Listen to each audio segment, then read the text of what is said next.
Fee reimbursement first year విద్యార్థులకు మాత్రం August 15లోగా చెల్లిస్తాం హైకోర్టుకు ప్రభుత్వం హామీ ఇచ్చింది. చూడండి ఇగో సిగ్గుందా రేవంత్ రెడ్డి కొంచెమన్నా? ఫీజు రియంబర్స్మెంట్ చెల్లించలేని దద్దమ్మవు, ఫీజు నియంత్రణ చట్టం అమలు చేయని సన్నాసివి, ప్రభుత్వ స్కూళ్ళు బంద్ చేసే ఓ మూర్ఖుడివి, నీదో ప్రజాపాలన నీదో కథ, కోటి చెప్తే ఫీజు రియంబర్స్మెంట్ రిలీజ్ చేస్తా అని చెప్తున్నావు. సోయిండాలి కదా ప్రభుత్వానికి. విద్యార్థులు చదువుతూ విద్యార్థుల జీవితాలతో చెలగాటమాడుతున్న రేవంత్ రెడ్డి ఈరోజు ఫీజు రియంబర్స్మెంట్ రిలీజ్ చేయకుండా వాళ్ళ జీవితాలతో చెలగాటమాడుతూ ఉన్నాడు. ఈరోజు ఇక్కడ ఏమంటుండు, ఫీజు రియంబర్స్మెంట్ బకాయిలను గడువులోగా చెల్లిస్తామని హైకోర్టుకు ప్రభుత్వం హామీ ఇచ్చింది. దీంతో ఫీజు వసూలు రియంబర్స్మెంట్కు సంబంధించిన జీవో నెంబర్ 9లోని 4 మార్గదర్శకాలపై గతంలో ఇచ్చిన స్టేను హైకోర్టు తాత్కాలికంగా ఎత్తివేసింది. 2026-27 విద్యా సంవత్సరంలో అడ్మిషన్లు తీసుకునే విద్యార్థుల నుంచి ఎలాంటి ఫీజులు వసూలు చేయరాదని యాజమాన్యాలకు స్పష్టం చేసింది. సో యాజమాన్యాలు ఫీజు వసూలు చేయకుండా ఉంటాయా? హైకోర్టు చెప్పింది. హైకోర్టు మార్గదర్శకాలను ఈ యాజమాన్యాలు ఖాతరు చేస్తాయా? వాస్తవం చెప్పాలంటే ఈరోజు ఫీజు మాఫియాని అడ్డుకోలేకపోతా ఉన్నాడు రేవంత్ రెడ్డి. ఇష్టం వచ్చినట్టు కూడా ఇంజనీరింగ్ కాలేజీలు చూసుకుంటే ఇష్టం వచ్చినట్టు లక్షల డొనేషన్లు వసూలు చేసుకుంటాయి, ఫీజు వసూలు చేసుకుంటాయి. ప్రైవేట్ స్కూళ్ళు ప్రైవేట్ కాలేజీలు చూసుకుంటే ఈరోజు లక్షల్లో ఫీజు వసూలు చేస్తూ ఉన్నాయి. మరి రేవంత్ రెడ్డి నువ్వు ఏం పీకుతున్నట్టు, ఏం చేస్తున్నట్టు? ఏదో మారుస్తా, పీక్తా, పొడుస్తా, పేద విద్యార్థులకు కార్పొరేట్ స్థాయిలో విద్యను అందిస్తా అని చెప్పి మాటలు మాట్లాడిన రేవంత్ రెడ్డి ఈరోజు ఎడబండుకున్నావు. మరి ఎందుకు విద్యా వ్యవస్థను మార్చలేకపోయినావు? నువ్వే కదా విద్యాశాఖ మంత్రివి, ఏం చేస్తున్నావు? మరి ఫీజు నియంత్రణ చట్టం మీద ఇంతవరకు కూడా ఇలాంటి నిర్ణయం తీసుకోకుండా కాలయాపన చేసుకుంటూ కమిషన్ పేరుతో కాలయాపన చేస్తున్నావు.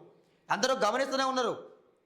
ఇక్కడ ఏంది, తొలి ఏడాది విద్యార్థుల ఫీజులను ఆగస్టు 15లోగా ద్వితీయ, తృతీయ, 4వ సంవత్సరం విద్యార్థులకు ఫీజులను ఈ నెలాఖరులోగా చెల్లిస్తామని ప్రభుత్వం హైకోర్టుకు హామీ ఇచ్చింది. దీంతో అడ్మిషన్ల ప్రక్రియ యథావిధిగా కొనసాగించాలని కాలేజీలకు హైకోర్టు ఆదేశాలు జారీ చేసింది. తదుపరి విచారణను ఈ నెల 20కి వాయిదా వేసింది. జీవో నెంబర్ 9లోని గైడ్లైన్స్పై స్టే ఎత్తివేసిన కోర్టు కొత్త స్టూడెంట్ల నుంచి ఫీజు వసూలు చేయొద్దని యాజమాన్యాలకు ఆదేశాలు. సో ఆదేశాలు పాటిస్తుందా మరి యాజమాన్యాలు? ఈ ప్రైవేట్ కాలేజీలు, ఈ ప్రైవేట్ విద్యా సంస్థలు కోర్టు చెప్పినట్టుగా మరి ఈ ఆదేశాలు పాటిస్తుందా? ఇష్టం వచ్చినట్టు కూడా ఫీజులు విద్యార్థుల నుంచి ఇష్టం వచ్చినట్టు ఫీజు వసూలు చేస్తుంది. ఈరోజు వాస్తవానికి కూడా ఫీజు రియంబర్స్మెంట్ నిధులు విడుదల చేయకపోవడం ద్వారా ఏమైపోయింది, చదివిపోయిన విద్యార్థులకు సర్టిఫికేట్లు యాజమాన్యం ఇస్తలేవు. సర్టిఫికేట్ ఇవ్వకపోవడం వల్ల వాళ్ళు పై తరగతులు వెళ్ళలేకపోతా ఉన్నారు, పై చదవలేకపోతా ఉన్నారు. దానికి తోడు చదువు అయిపోయిన వాళ్ళు ఎవరైనా జాబ్ ప్రైవేట్కు లేకపోతే గవర్నమెంట్ జాబ్కు అప్లై చేసుకుందామంటే సర్టిఫికేట్ ఇచ్చే పరిస్థితి లేదు. సో ఇవన్నీ మరి ప్రభుత్వానికి తెలియదా? రేవంత్ రెడ్డికి తెలియదా? అన్నీ తెలిసే ఈరోజు నాటకాలు ఆడుతూ ఉన్నాడు. ఈరోజు బీసీలు, ఎస్సీలు, ఎస్టీలు, మైనార్టీలు, పేద విద్యార్థులు చదువుకోవద్దని చెప్పి జీవో నెంబర్ 7 తీసుకొచ్చి ఈరోజు విద్యార్థుల జీవితాలతో చెలగాట మాడుతూ ఉన్నాడు. ఒక పక్క విద్యార్థులు ఉద్యమాలు చేస్తున్నారు, ఫీజు రియంబర్స్మెంట్ నిధులు విడుదల చేయాలని చెప్పి ఒక పక్క ఉద్యమాలు చేస్తున్నారు. దాంతోపాటు విద్యార్థి సంఘాలు జీవో నెంబర్ 7ను కూడా రద్దు చేయాలని చెప్పి ఒక పక్క పెద్ద ఎత్తున ఉద్యమాలు చేస్తున్నా కానీ రేవంత్ రెడ్డి ప్రభుత్వం మాత్రం పట్టించుకోకుండా దున్నపోతు మీద వర్షం పడ్డట్టే ఈరోజు వ్యవహరిస్తూ ఉంది. సో దీనికి తోడు చూడండి, దీనికి తోడు సర్టిఫికేట్లు పెండింగ్, తహసీల్దార్ ఆఫీసుల్లో సర్టిఫికేట్లు పెండింగ్, రాష్ట్ర వ్యాప్తంగా నిలిచిన 1,00,000కు పైగా దరఖాస్తులు. చూడండి మొత్తం సర్వ్ వచ్చింది. ఇప్పుడు సర్వ్ రావడం వల్ల ఏంది, అందరూ కూడా బిఎల్ఓగా అక్కడ డ్యూటీ చేస్తూ ఉన్నారు. ఇక్కడ విషయం ఏమవుతుంది, రాష్ట్ర వ్యాప్తంగా నిలిచిన 1,00,000కు పైగా దరఖాస్తులు, స్టాఫ్కు బిఎల్ఓలుగా డ్యూటీలు, ఫీల్డ్ వెరిఫికేషన్ చేయక ఆగుతున్న క్యాస్ట్, ఇన్కమ్, బర్త్ తదితర సర్టిఫికేట్లు, స్కూళ్ళు, కాలేజీ అడ్మిషన్లకు సర్టిఫికేట్ల అవసరం ఉండడంతో స్టూడెంట్లు, పేరెంట్స్ ఇబ్బందులు అంటూ మనం చూస్తూ ఉన్నామండి. ఇక్కడ చూడండి, ఇప్పటికే ఒక పక్క ఫీజు రియంబర్స్మెంట్ నిధులు విడుదల చేయక నానా ఇబ్బందులు పడుతూ ఉంటే ఈరోజు మళ్ళీ ఈ తహసీల్దార్ ఆఫీసుల్లో వాస్తవానికి ఏందండి, ఒక క్యాస్ట్ సర్టిఫికేట్ ఒక్క రోజులో ఇచ్చే పని అవసరమైతే ఒక గంటలో ఇవ్వచ్చు క్యాస్ట్, ఇన్కమ్ సర్టిఫికేట్లు. సో దానికి కూడా ఏంది, దానికి కూడా కాలయాపన. ఈరోజు విద్యార్థులు చాలా ఇబ్బందులు పడుతూ ఉన్నారు. గురుకులంలో సీటు వచ్చిన విద్యార్థులు ఆయనకు సీటు కావాలంటే ఖచ్చితంగా టీసీ, బోనఫైడు, క్యాస్ట్, ఇన్కము, ఆయన హెల్త్కి సంబంధించిన సర్టిఫికేట్, మెడికల్ సర్టిఫికేటు. సో ఇవన్నీ తీసుకపోతే అడ్మిషన్ తీసుకుంటారు, లేకపోతే అడ్మిషన్ తీసుకోరు. సో మరి ఈరోజు చాలా ఇబ్బందులు పడుతూ ఉన్నారు.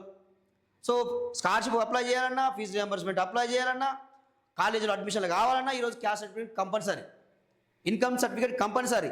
సో మరి చాలా ఇబ్బందులు జరుగుతూ ఉన్నాయి. బిఎల్ఓ డ్యూటీలో బిజీ ఉన్నారట. రెవెన్యూ సిబ్బందికి అదనపు బాధ్యతలు అప్పగించడం వల్లే సర్టిఫికేట్ల జారీలో ఆలస్యం జరుగుతోంది. రాష్ట్ర ప్రభుత్వం ఓటర్ల జాబితా ప్రత్యేక సవరణ కార్యక్రమాన్ని చేపట్టడంతో రెవెన్యూ సబార్డినేట్ సిబ్బందిని బూత్ లెవెల్ ఆఫీసర్లుగా బిఎల్ఓలుగా నియమించారు. దీంతో వారంతా ఉదయం నుంచి సాయంత్రం వరకు ఆ పనిలోనే బిజీ అవుతున్నారు.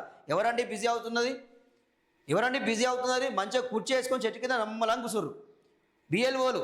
సో వాస్తవం చెప్పాలంటే చాలా ఇబ్బందులు పడుతూ ఉన్నారు ఈరోజు ఓటర్లు. బిఏలోలు సరిగా సమాచారం వాళ్ళకి ఇవ్వక అక్కడ ఎన్యూమరేషన్ పత్రం ఎట్లా నింపాలో తెలవక ఓటర్ల చుక్కలు చూస్తుర్రు ఈరోజు. సో వీళ్ళట ఇక బిజీగా ఉన్నారట, వీళ్ళు బిజీగా ఉన్నారట, నవ్వుతారు ఇక అని చెప్తే ఇక. దీంతో వారంతా ఉదయం నుంచే సాయంత్రం వరకు ఆ పనులను బిజీగా అవుతున్నారు. ఫలితంగా మీ సేవ ద్వారా వచ్చిన దరఖాస్తులపై ఫీల్డ్ వెరిఫికేషన్ చేసేందుకు సమయం దొరకడం లేదు.